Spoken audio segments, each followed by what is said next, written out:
शोकातीतं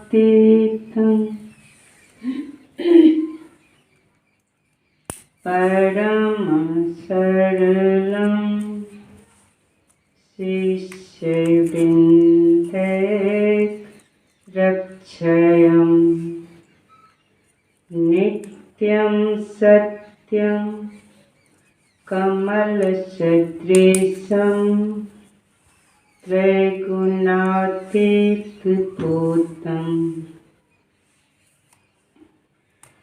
देहातीतम् अभयानुपम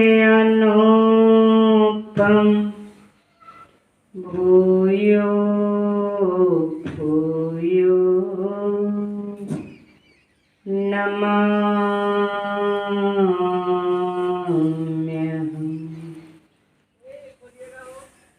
भूयो भूयो नमाम्यहम्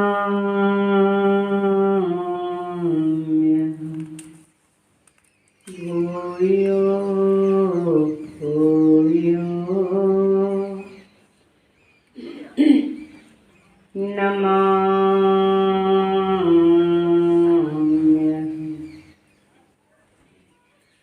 सम्मानीय साधु समाज,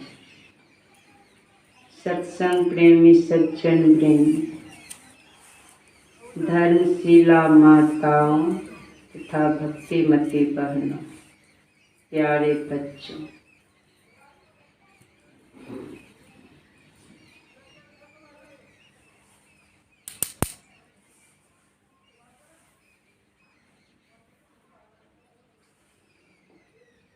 पुण्य जब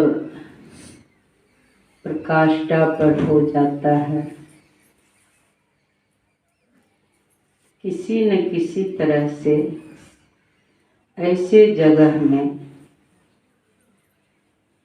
वो खींचे चले आते हैं और खींचने वाले गुरु महाराज होते हैं। खींचने वाले गुरु महाराज। पुण्य की पूंजी जब प्रकाष्ठा पर चली जाती है तो ये खींच लेते हैं, नहीं तो बहुत लोग चाह करके भी नहीं आ पाते। ऐसे ऐसे विघ्न प्रकट हो जाते हैं, ऐसे ऐसे विघ्न प्रकट हो जाते हैं कि पूर्व के पाप कर्म जो है उनको आगे बढ़ने ही नहीं देते। और खास करके ऐसे जगह में यहाँ किसी तरह के कोई आडंबर नहीं है। मन को चंचल बनाने वाला किसी तरह के आडंबर नहीं है। देखें रहे यहाँ पर बहुत तरह से लोग बोलते हैं ऐसे ये सजाएंगे, फूल वगैरह भी जो देखते हैं ये सब आश्रम के शोभा बढ़ाने की है। क्योंकि संसारी लोग जो है वही सब देखना चाहते हैं, वो भी आडंबर है। गुरु महाराज से भी सुंदर वही लगता है, उसको निहारते हैं। इनको जिस दिन प्रेम से उतना भाव होकर के उतना प्रेम से एक बार इनको कोई निहार ले, उतना मन प्रकाशवान हो जाता है। श्री सद्गुरु महाराज की जय। सुंदर सुंदर फूल को निहारते रहेंगे, या तो फूल ही बनेंगे नहीं तो घोड़ा बनेंगे। इनको निहारते रहेंगे तो चेतनता प्राप्त हो जाएगा। आप भी इनको निहारते निहारते प्रकाशवान हो जाएंगे, अमर हो जाएंगे।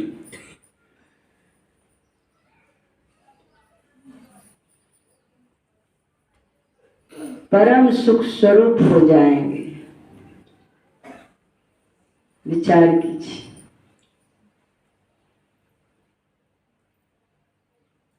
ऐसे व्यवस्था में भी मैं साफ बोल देती हूँ, जो सच्चे होंगे इस पुआल पर भी रहने के लिए आएंगे। और इस स्थल आज तो सत्संग हॉल हो गया है। ऐसे ऐसे सत्संग प्रेमी यहाँ से जुड़े हुए हैं शुरू से, उन्हीं सबके साहस से मैं यहाँ पर स्थिर रही। गया से आई हुई है, बहुत भक्तिन है ये सब। चारों बहन आकर के और इनके पति सब भी बहुत पुण्यात्मा हैं। देखने में लगते हैं कि संसारिक कार्य में व्यस्त है। बताइए, वो अगर संसारिक कार्य को नहीं संभालेंगे फिर ये सब कैसे आ पाएगी? उन्हीं सबके मेहनत के बल से अपने धर्म पत्नी को भी भेज देते हैं, कभी कभी अपने भी आ जाते हैं। यहाँ बहुत ऐसे ऐसे सच्चे भक्त सब हैं, इस तरह संभाल भी रहे हैं, समय पर आ भी जाते हैं। वो सब पंडाल भी शुरू में बना था तो वैसे कपड़ा से बना था, उस पर पानी छूता था, ऊपर से पानी छूता था। पानी से जनवरी के महीना वो लोग भीगती रहती थी। एक दिन ये डुगन बाबा का नाम स्वर्गानंद बाबा है, ये स्वर्गानंद बाबा 2 बजे घंटी लगा दिए, 2 बजे ही घंटी लगा दिए। अभी सब फुर्ती से 2 बजे ही उठ करके उस पंडाल में हाजिर हो गए, 2 बजे से ही ध्यान में बैठ गए। हर तरह से गुरु महाराज जांच करके देख लिए, हर तरह से जैसे जैसे सत्संग प्रेमी जुड़ते गए, त्यागी तपस्वी सत्संग प्रेमी सब जुड़ते गए, मैं देखी उसी का फल है, उसी त्याग तपस्या का फल है जो हम लोग यहाँ पर बहुत शांति पूर्वक ध्यान सत्संग कर रहे हैं। और मैं इस बात को बारंबार बोलती हूँ कि जिस किसी तरह से गुरु महाराज सत्संग प्रेमियों के द्वारा इस व्यवस्था को व्यवस्थित किए हैं, हम सबों के प्रयास से यह व्यवस्थित होते जा रहा है। इस व्यवस्था को बिगाड़ना नहीं चाहिए। सबका कर्तव्य होता है कि यहाँ पर जो नियम बनाया गया है उस नियम में दृढ़ हो जाए। अगर यहाँ के नियम में दृढ़ हो गए तो जहाँ भी जाएंगे, यहाँ से यहाँ ट्रेनिंग लेकर के जहाँ भी जाएंगे आपकी व्यवस्था भी सुदृढ़ हो जाएगी। आप जो चाहते हैं कि हर तरह से मेरे परिवार व्यवस्थित हो जाए, मेरे बच्चा हर तरह से व्यवस्थित हो जाए, हमारे ऊपर से चिंता खत्म हो जाए, वो सारी व्यवस्था व्यवस्थित हो जाएगी। ऐसा करके देखिए, यहाँ के नियम का पालन करके देखिए। अभी गुरु महाराज के अमृत तुल्य प्रवचन सुन रहे थे कि जब भीष्म पितामह और अर्जुन से युद्ध चल रहा था, थोड़ी सी लापरवाही होती थी तो हजारों हजार सेना को एक बार में खत्म कर देते थे। थोड़ी सी भी लापरवाही के कारण। तो उसी तरह से हम लोगों को ढीलापन नहीं आने देना है, हर तरह से गुरु महाराज के नियम का पालन करना है। या घर परिवार में रहे या गुरु दरबार में रहे, इससे बहुत लाभ होगा। भगवान श्री राम जो उपदेश दे रहे हैं अभी हम लोगों को, वही पाठ रोज हो रहा है। विचार कीजिए कि भगवान श्री राम राजगद्दी पर तब बैठे हैं, पहले उनको वनवास हो गया, होना था राजगद्दी, हो गया वनवास। रसमयी बात सब है, कहानी तो जानते ही हैं। जब कोई ऊंचा स्थान पर बैठने लगते हैं तो पैर खींचने वाले भी हो जाते हैं। जब पैर खींचा जाता है तो उसका बल और बढ़ता है। अगर वो लक्ष्य को धारण किए रहते हैं तो उसका बल और बढ़ता है और वो साहसी बनते हैं और मजबूत हो जाते हैं। जब लक्ष्य को छोड़ दे तब फिर वो कहीं के नहीं रहते, वो धराशायी होकर के गिर जाते हैं। तो भगवान श्री राम, माता सीता, लक्ष्मण सहित वनवास हो गया उनको। वनवास के समय में चित्रकूट में ठहरे। बहुत तरह से कहानी है, उधर जाना नहीं है। चित्रकूट में जब तक ठहरे, विचार कीजिए, तब तक किसी तरह की विघ्न बाधाएं नहीं आई। विघ्न करने वाले भी उपस्थित हुए लेकिन कुछ नहीं हो पाया। लेकिन चित्रकूट पहुंचकर, चित्रकूट में जब तक थी आनंद में रहे, तीनों साथ साथ, राम लक्ष्मण सीता तीनों साथ साथ रह गए। लक्ष्मण जी वैराग्य के स्वरूप है, सीता माता भक्ति के स्वरूप है, भगवान श्री राम ज्ञान के स्वरूप है। चित्रकूट में ज्ञान वैराग्य भक्ति साथ साथ है। लक्ष्य पर जब रहेंगे, गुरु निर्दिष्ट स्थान पर रहेंगे तो आपके अंदर सदा ज्ञान रहेगा, आप ज्ञान में प्रतिष्ठित रहेंगे, वैराग्य जगा रहेगा, संसार से अनासक्त रहेंगे और आपके अंदर भक्ति रहेगी, प्रेम भक्ति। इस प्रेम भक्ति की मांग रोज करते हैं, प्रेम भक्ति गुरु दीजिए बिन बौकर जोड़ी। तो चित्रकूट कहाँ है? इसी मानव शरीर में पिंड ब्रह्मांड के मध्य में वह स्थान है।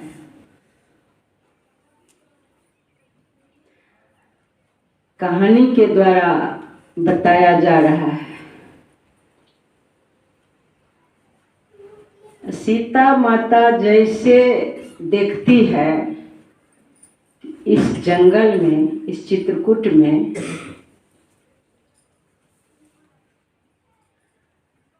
बहुत शांति ढंग से रह रही थी। जैसे चित्रकूट से पंचवटी गए हैं, लीला करना था उनको। जब पंचवटी पहुंचे तो वहां पर सीता माँ कह रही है, ही सोना के हिरण जैसे देखी, उसको बहुत देखने में अच्छा लगा। बोले ये हिरण मुझे चाहिए, ईश्वर ने हिरण को मैं अयोध्या ले जाऊंगी। भगवान श्री राम समझ गए। देखिए, जैसे संसारिक वस्तु की चाहना हो गई, वैसे भगवान श्री राम समझ गए कि सीते सब, पहले तो मुझसे सुंदर तुमको कोई नहीं लगता था, मैं ही सुहाता था, मेरे सिवा तुम्हारे लिए कोई नहीं था। आज स्वर्ण हिरण की तरफ तुम्हारा ख्याल गया है, इसका फल आगे देख लेना। उसी स्वर्ण हिरण के कारण सोने की नगरी लंका पहुंच गई, भगवान श्री राम से दूर हो गए। जैसे संसार की वस्तु की चाहना करेंगे, उसके तरफ ख्याल होगा, वैसे ही भगवान से दूर हो जाएंगे, लक्ष्य से हट जाएंगे, लक्ष्य से दूर हो जाएंगे। कोई जरूरी नहीं है। प्रेम पंथ में बहुत बढ़िया है, तो अपना काज बना जग को भोग लेगा भोगी, गुरुदेव की वाणी है। तो अपना काज बना, अंदर से ही मेरी इच्छा थी कि मैं जाऊं, मैं भी जाऊं, तो अंदर से ही उनकी आवाज आने लग गई, जल्दी अब समय नहीं है, जल्दी अपना काज बना, जग को भोग लेगा भोगी। अब जितने आडंबर है उसको भोगने वाला कोई न कोई तैयार हो जाएगा। तुम जल्दी अपना काम बनाओ।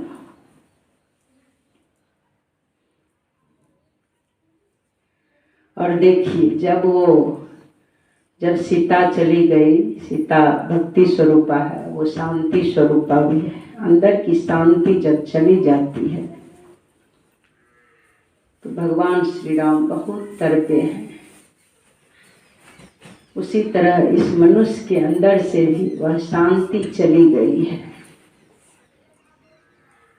मन स्थिर नहीं रहता है, बेचैन है, कभी इधर कभी उधर, कभी नींद में चले गए, नावन में, यही सब हो रहा। छटपट छटपट करते रहता है, किधर शांति मिलेगी, कहाँ जाने से हमें शांति मिलेगी।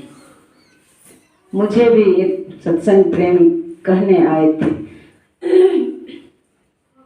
बाहर से भी फोन कर करके कहते थे, मेरे प्रति बहुत प्रेम हो गया उनको कि माता जी इस वीरान जगह में है, इनको हर तरह से इनकी व्यवस्था होनी चाहिए। बोले माँ सारी व्यवस्था होगी, यहाँ से पहुँचाया भी जाएगा आपको, फिर वहाँ भी सारी व्यवस्था होगी। आप उत्तर काशी में वहाँ पर एकदम ध्यान कीजिए, आपको कुछ नहीं सोचना है। फिर पूछा गया तो मैं बोली किस उत्तर काशी के बारे में बोलते हैं? मुझे तो लगता है मैं उत्तर काशी में ही हूँ, मैं उत्तर काशी में ही।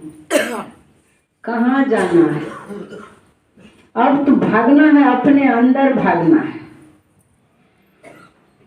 सुन रहे हैं कि जितना मसाला से पूरे संसार बना है उतना ही मसाला से शरीर भी बना है, और पूरे संसार में कहीं वह स्थान नहीं है जहाँ आपको शांति मिले, सुख मिले, आनंद मिले, आपका जीवन धन्य धन्य हो जाए, जन्म मरण के चक्र से आप छूट जाए। वो स्थान कहीं नहीं है संसार में। जहाँ भी जाएंगे और अशांत हो जाएंगे। वो स्थान आपके अंदर ही है। और पिंड ब्रह्मांड के मध्य होते हुए, 10वां द्वार होते हुए वहाँ जाना होता है।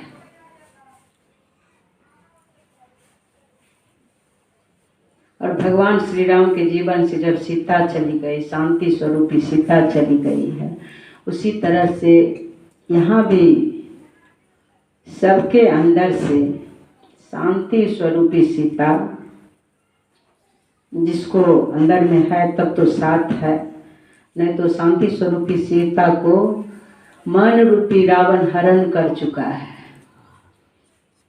जन्म जन्म से इतना विषय भोगा है कि शांति स्वरूपी सीता जीवन से दूर चली गई है।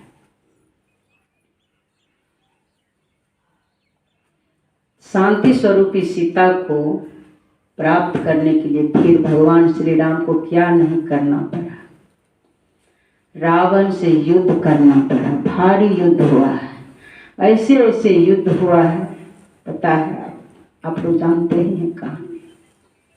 मायावी युद्ध सब भी हुआ, कभी खून के वर्षा, हड्डी के वर्षा, कभी अनेकों रूप में बन जाते थे, राम के रूप में भी बन जाते थे। ऐसा ऐसा युद्ध, भारी युद्ध हुआ।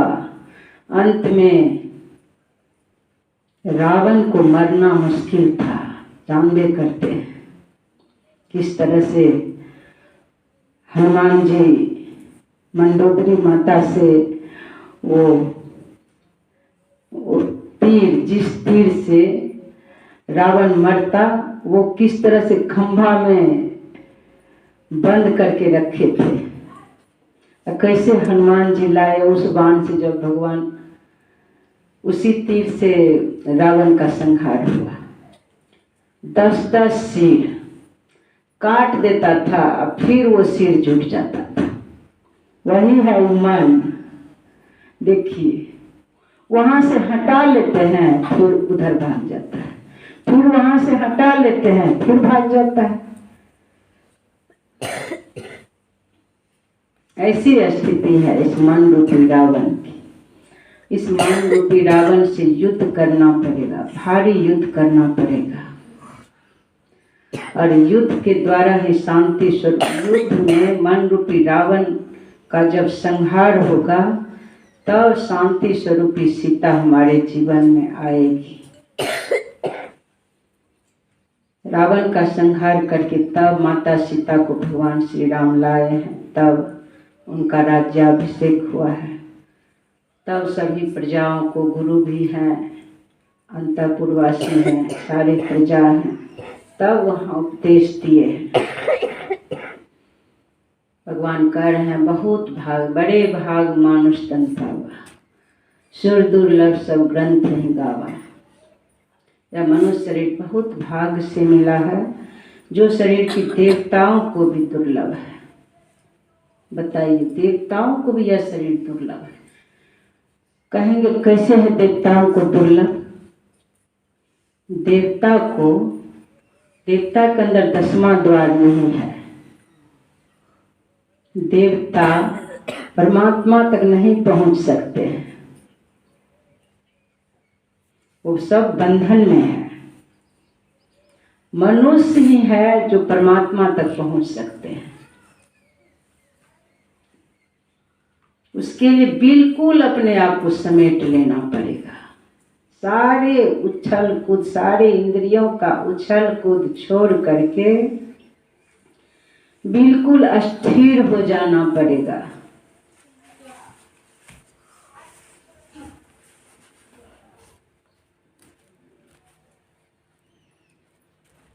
तन को भी अस्थिर करना पड़ेगा, मन को भी अस्थिर करना पड़ेगा।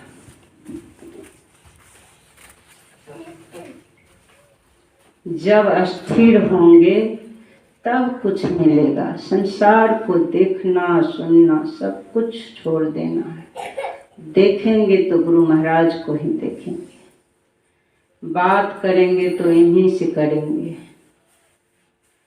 सुनेंगे तो इन्हीं के वचन सुनेंगे। वो अंतर में बोलते हैं, सबके अंदर में वो आवाज आ रही है, वो बुला रहे हैं। वो इतना मधुर आवाज है, इतना मधुर आवाज है। एक बार उनके वचन को सुन लेंगे तो मस्त हो जाएंगे।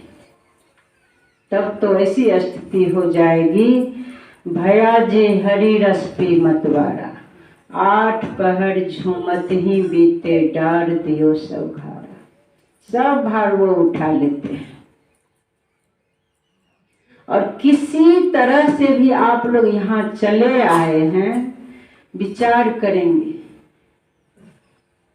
घर में किसी भी हालत से जोर जबरदस्ती भी यहाँ पर बैठ जाते हैं। इस तरह से नहीं बैठ पाते हैं लोग। हाँ, यहाँ पर ट्रेनिंग करके जब जाएंगे तो कर सकते हैं, लगन से यहाँ करेंगे तो कर सकते हैं, लेकिन घर में नहीं हो पाता है। ऐसे उलझन, ऐसी इस तरह से ऐसी स्थिति आ जाती है, मुश्किल हो जाता है। किसी तरह से आप लोग चले आए हैं, समझ लीजिए जितना देर के लिए, जितना दिन के लिए यहाँ रहेंगे, इतना गुरु महाराज इतना देर के लिए आपके सिर पर से बोझ उतार दिए।